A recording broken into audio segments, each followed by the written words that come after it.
Welcome back. Well, if you're looking for the best interactive firearms training system, look no further than MILO Range. I'm here with Robert McHugh. Robert, tell us about your company and what you have new here in front of us for 2015. Well, you bet. MILO Range Training Systems is a 20-year-old company, and we've been making interactive use of force simulators, small arms weapons training simulators, and firearms training simulators for law enforcement, public safety, and military services for over 2 decades. And we've got a couple of new things that we're kind of highlighting here at IACP that we'd be happy to show your viewers. So right in back of us, we basically have the whole setup here, and we've got an array of firearms right in front of us that this works with, correct? Right, and not just firearms, because these just aren't designed to do firearms training.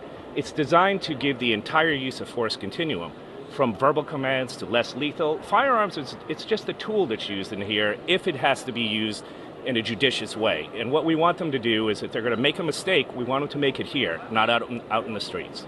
Yes, because those instantaneous decisions they have to make can be perfected here rather than out where there's actually a life and death situation. Absolutely. There's a lot of tools on these systems that allow us to analyze, debrief, correct, and remediate deficiencies that they may have, and then perfect those things so that when they go out on the street, they're more confident, more competent, and they're definitely more skilled at using all these tools in high-stress situations. Now you've got somebody here that's going to demonstrate these for us too, correct? John Jones over here is going to show us how this works and give your viewers a little taste of what it's like to be a police officer in a high-stress situation.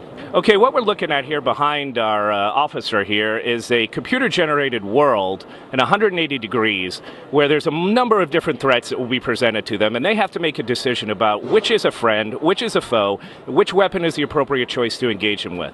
What John has here is a real AR-15 M4 rifle that has been retrofitted to fire blanks and a laser that will interact with the system. Now, what's unique about this is not only is it immersive, the world is around him, but it's interactive with him. John, why don't you go ahead and kind of move around in there and show us how it works. So what you'll see is the scenes on the screen are moving with him. On a standard simulator, they just don't do that. So we've got a new level of immersiveness and a new level of interactivity that haven't been seen on these types of use of force systems before. Johnny, go ahead and engage.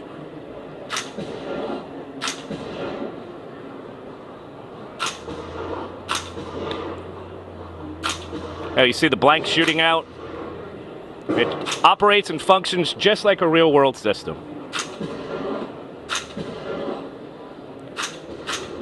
Move around a little bit for me. Swing left.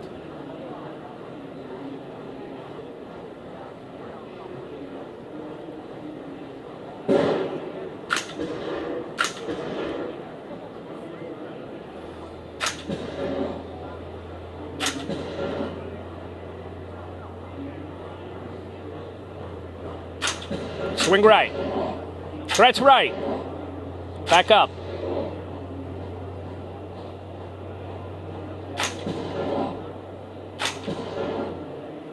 Okay, stop.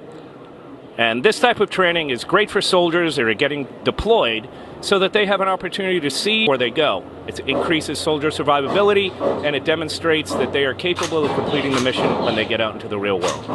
Okay, what you're going to see here is a video scenario that's been designed to test the individual's judgment, their ability to recognize threats, and then apply the appropriate level of force as the situation dictates.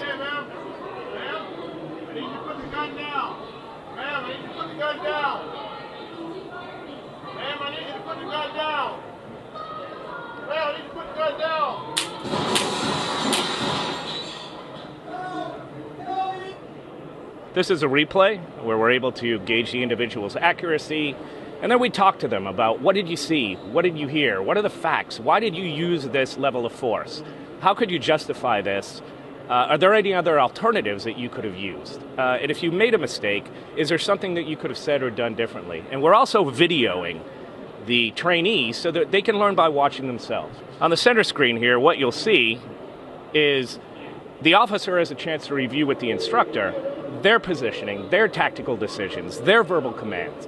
And the idea, again, is if they do make a mistake in the application of force or decision-making or the tools that they carry, we have a chance to correct it in here so that they can perfect it before they go out in the street. These officers that are serving their communities want to do a good job, but they want to be proficient with the tools that they have and the skills they need so that they can make decisions to protect property and people in the communities they serve. many encounters that law enforcement officers have to get involved with take place during periods of low light, where the sun is down and it's dark out. And one of the problems with training is that in order to train in low light, it has to be at night. But on the simulator, you can turn anything into a nighttime scenario, adjusting the ambient light. Now, he's got a problem here because he's got two individuals and a wide area to cover. Roger, you got her. See your hands. Put your hands up. Sir, you stay right where you are. Stay right where you are. Stay right where you are. Sir, stay right where you are.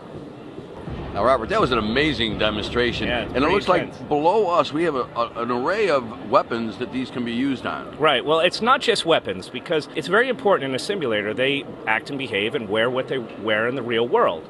And we don't want officers. There's no community leader or chief of police that wants them to use deadly force unless they have to. There's a whole range of tools they carry so they don't have to use that. All the way from the X26 taser, which has been modified to be used on our system. It doesn't fire electrical barbs, it fires lasers. If they're in a scenario where there's an individual who is non-compliant, may want to fight, and they decide that the taser is the appropriate tool, they can draw it and use it here. And not only do they have to make the correct decision, but they have to deploy it within its technical capabilities. And there's a number of different trainings and things for that. There's also weapons that use blanks. There's also chemical irritants like OC spray. We can use baton, kicks, punches, but the best tool that they can use in here is their voice, is the ability to use verbal commands. And when they see something, they start to talk with the person. And the device on the floor there is looking at their body posture, listening to their voices, and it's causing the system to react to take a certain path based on their positioning and their verbal communication skills. That's the best tool that they have, and the one that these chiefs of police would really like them to use. If they do make a mistake, we're able to take the scenario up or down and allow them to apply these various fundamentals until they have it just right. Another nice feature of this system is it actually uses the real tool that's just adapted to use your system. And they don't have to go out and buy a special gun or a special taser that's going to make this work. You bet. And it's very important. These are not toys. These are real guns. That's a real AR-15 M4 rifle. The only thing that we do is take the bolt carrier group out, put a new one in, and we use blanks and lasers. It's very important that they use the tools that they carry in the street so that the simulator experience carries over positively to the street experience. They have the exact feel with their weapon, their tool in their hands as they do when they get out in the field. We can program the same malfunctions that they experience in the real world right in here, so that if they have a jam in the weapon, happens all the time in the real world, they have to correct that malfunction using a specific clearing technique.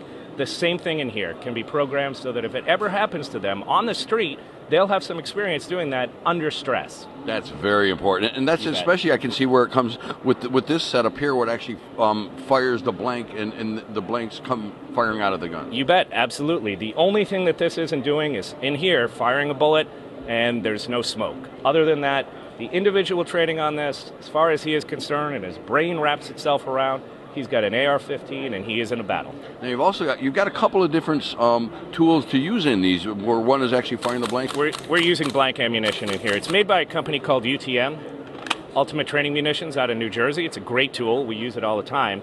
And that will cause the weapon to act more like it would in the real world. And you may have seen in our demonstration,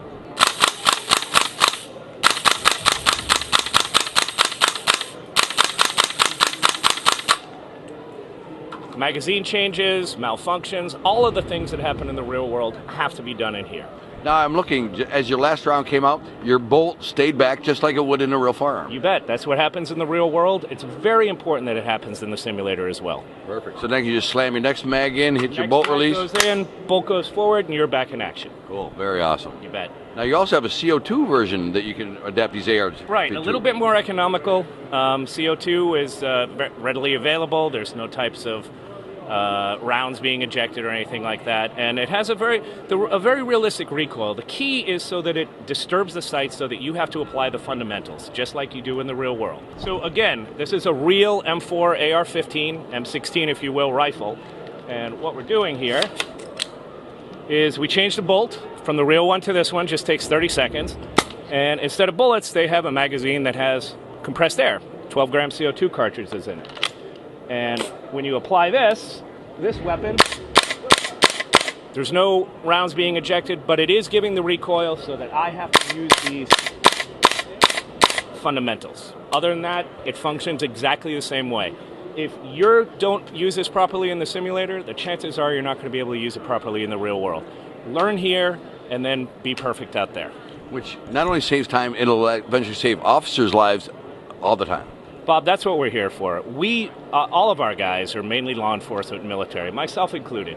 When we make these systems, we do it with the ultimate goal of having officers, if they're going to make mistakes, they make them here. And we want them just as much as their colleagues and their partners and the chiefs of police. We want them to be safe. We want them to be proficient so they protect the community and they go home at the end of their shift. And that's really what training is all about. It has to be lifelike. It has to be intense. It has to be it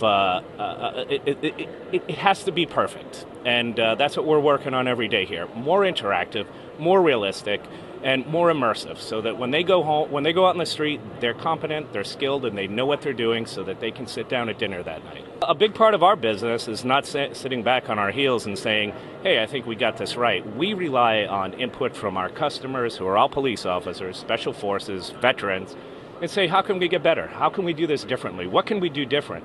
So a lot of the development we do in our system is not us sitting around saying, hey, we should do this. It's coming from guys who have been there and people who have been on the street and from real world incidents that someone says, hey, I wish we had a chance to do a do-over on that.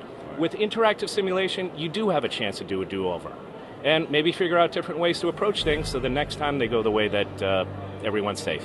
Robert, that's an amazing device, amazing product. I know you got the attention of all of our viewers, the chiefs of police out there. They want to know how they can get some more information on MILO's. Yeah, you bet. Well, we're a Michigan-based company. We're out of Ann Arbor, Michigan. All you have to do is go to milorange.com or just give us a call at 800-344-1707. All of our guys are ready to help. Robert, thanks so much. We appreciate it. Thanks for coming by. Appreciate it.